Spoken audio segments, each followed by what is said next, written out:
എക്സസൈസിൽ ഒരു ആധാർ ആപ്ലിക്കേഷൻ ഫോമാണ് നമ്മൾ ഫില്ല് ചെയ്യാൻ പോകുന്നത്.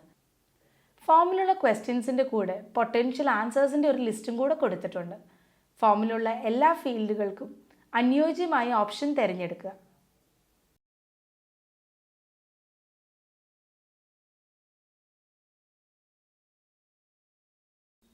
ഓരോന്നായി എല്ലാ ഫീൽഡും നോക്കാം.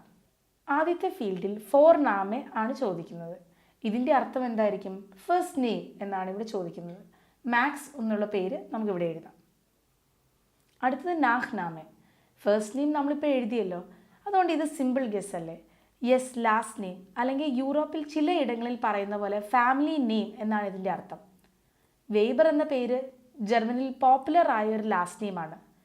നമുക്ക് വെയ്ബർ എന്ന നാഹ്നാമിയായി എഴുതാം. വൈബ്ലിഹ് മെൻലിഹ് എന്നതാണ് അടുത്ത ഫീൽഡ്.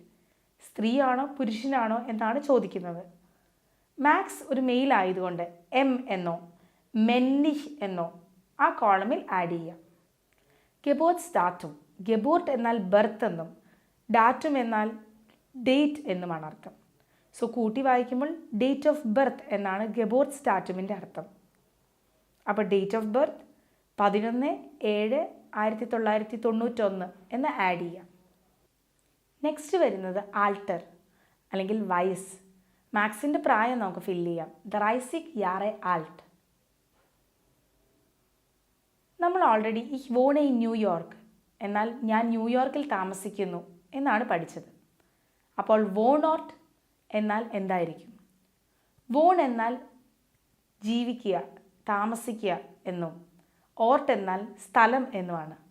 ഇത് കൂട്ടി വായിക്കുമ്പോൾ വോണോർട്ട് എന്നത് താമസിക്കുന്ന സ്ഥലം അഥവാ പ്ലേസ് ഓഫ് ലിവിങ് എന്നാണ് അർത്ഥം. വോണോർട്ട് ഡോർട്ട്മുണ്ട് എന്ന് ഫില്ല് ചെയ്യാം. അടുത്തത് തികച്ചും ഒബ്വിയസ് ആണ്. അഡ്രസ്സ്. മാക്സിൻ്റെ അഡ്രസ്സ് ഫില്ല് ചെയ്യാം. മുസ്തർസ്ട്രാസെ 3 1213 നോട്ട്സ്റ്റാdt. ടെലിഫോൺ നമ്പറാണ് അടുത്തത് വരുന്നത്. അത് കഴിഞ്ഞ് ഹാൻഡി നുമ അഥവാ mobile number, cellphone number. Handy എന്നത് ജർമ്മനിയിൽ മൊബൈൽ ഫോൺ അല്ലെങ്കിൽ സെൽ ഫോണിനെ വിളിക്കുന്നതാണ്. നെക്സ്റ്റ് വരുന്നത് ഇമെയിലാണ്. max.weber_11@gmail.com. അത് കഴിഞ്ഞ് കാണുന്ന ഫീൽഡ് ഷൂളെ, സ്കൂൾ എന്നാണ് അർത്ഥം. സാങ്ക്ട് ഉർസുല ഷൂളെ എന്ന് എഴുതണം. അവസാനം വരുന്നതാണ് ആർബൈറ്റ് ബൈ. ട്രാൻസ്ലേറ്റ് ചെയ്താൽ എവിടെയാണ് ജോലി ചെയ്യുന്നത്. മെർസേഡസ് ബെൻസിലാണ് മാക്സ് വർക്ക് ചെയ്യുന്നത് എന്ന് നമുക്ക് ഫില്ല് ചെയ്യാം. നിങ്ങൾ ജർമ്മനിയിലായിരിക്കുമ്പോൾ അറിയേണ്ട കോമൺ ആയ ഫോം ഫീൽഡ്സ് പഠിക്കുക. അവ പിന്നീട് ഉപകാരപ്പെടും. ഒരു പേപ്പറിൽ അതിൻ്റെയൊക്കെ റിസ്പോൺസസ് നിങ്ങളുടെ പേഴ്സണൽ ഡീറ്റെയിൽസ് വെച്ച് ഫില്ല് ചെയ്ത് പ്രാക്ടീസ് ചെയ്യാവുന്നതാണ്.